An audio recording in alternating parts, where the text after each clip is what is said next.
This statistic I threw up here, and by the way, I made this deck just for you guys, so hope you enjoy it. This statistic here kind of blows my mind a little bit.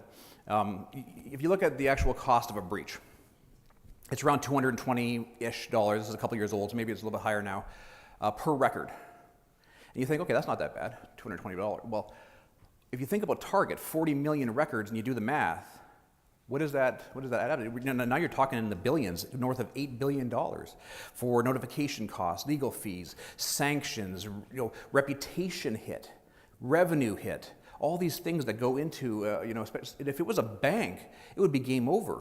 It would be out of business because everything is built on trust and reputation.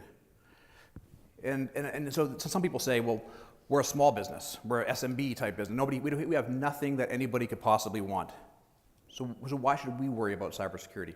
Well, the fact of the matter is that last year, more than half of all breaches focused on SMB or small and mid-sized businesses.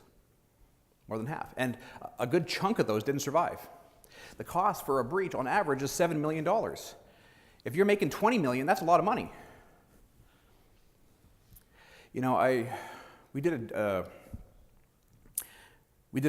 project for a customer. We came in and we assessed their security. And this customer was a large organization. They're about 950 a year was their revenue number. And we told them that they needed to think about governance and policies and standards and implement things like least privilege and manage administrative access and change management, all these things that are kind of considered basic hygiene today, right?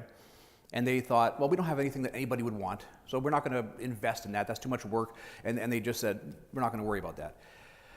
About 8 or 9 months later, they called us because what ended up happening is they had 2 engineers. They lived overseas. They employed them to run their network, and they caught them doing some questionable things, some nefarious, illegal things, and they fired them.